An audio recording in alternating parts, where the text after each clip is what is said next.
તો already guys આજના નવા વ્લોગમાં આપનું સ્વાગત છે. હાલો બતાવીએ આજનો પ્રોગ્રામ. આજે આપણે દંતાર ફિટિંગ કરવાનો છે બધો કમ્પ્લીટ.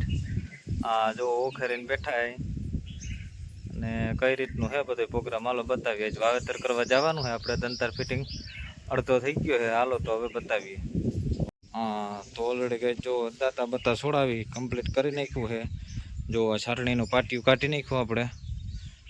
અને આપણે 4 દાંતે 20ની જારીએ વાવેતર કરવાનું એ રીતનું ફિટિંગ કરવાનું છે. તો હાલો જે આપણે જે ખીપાવાળો હમાર છે એ પણ કાઢી નાખીએ અને કમ્પ્લીટ ફિટિંગ કરી લઈએ 20ની જારીએ 4 આયરુંવાળું ભાઈ. અને ઓલો દંતાર તો આપણે 9 દાંતાનો જ છે. ઓલરેડી કંઈ વિખવાપણું છે નહીં એમાં.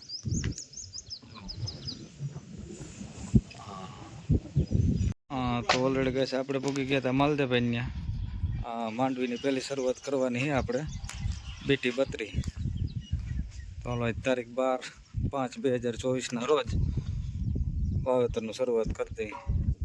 માવઠાને ફેરવીને વરવણમ કરી દીધું આપણે.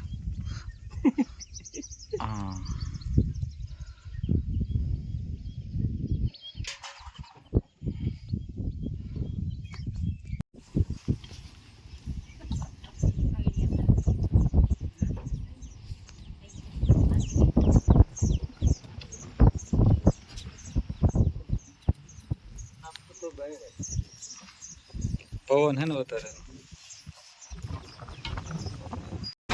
તો ઓલરેડી ગાઈસ આ રીતનું વાવેતર થતું જતું હતું.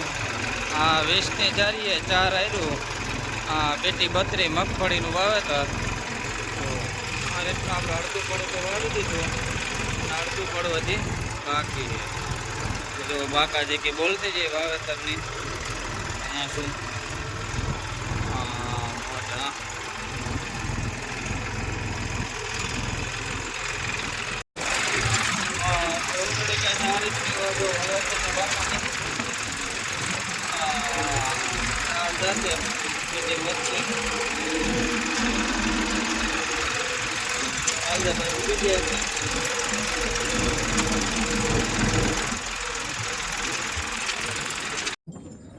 તો ઓલરેડી કઈ અડધું પડવું હોય ગયું, અડધું છે બાકી. હવે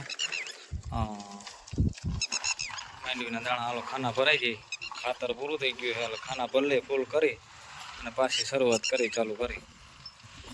અને આમથી વરસાદ આધાર કર્યો છે જામજોધપુર બાજુથી. એમડો ચાલુ થઈ ગયો. હવે શું થાય, વરસાદ આવી જાય કે રહી જાય.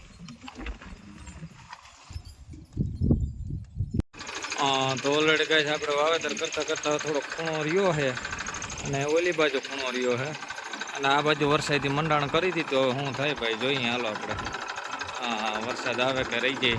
જો થોડુંક છે, જો પૂરું કરી લઈ ત્યાં સુધી વરસાદ ના આવે તો બાકા જે કે ઘડીક બોલાવી નાખે.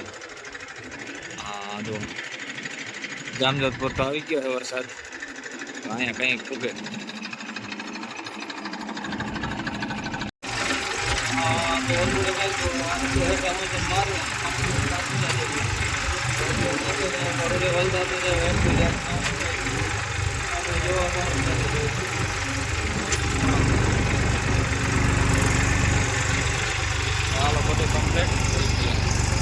આ બાજુ હજી બાકી છે વાવેતર થોડું.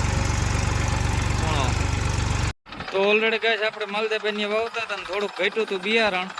તો પછી આપણે સીધું ગોકડા જ વાવી દીધા. માલદેભાઈ કે હવે દાણા ઘટ્યા, આ ગોકડી પડી છે.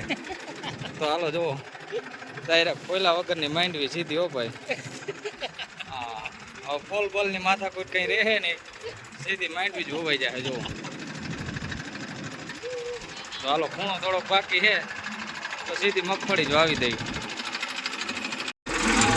ઓલરેડી જો આ રીતનું વાવેતર થાય ગોકડી ઘટે.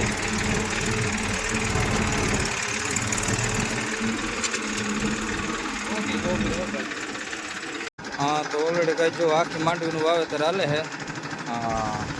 આખી માંડવીનું વાવેતર તમે નહીં જોયું, પહેલી વખત હોવાય. આપણે તો જો કે ઘણી ઠેકાણે વાવી દીધું છે. જ્યાં ઘટે ત્યાં પછી આવું જ હોય કરવાનું. જુઓ આખી માંડવી હોય.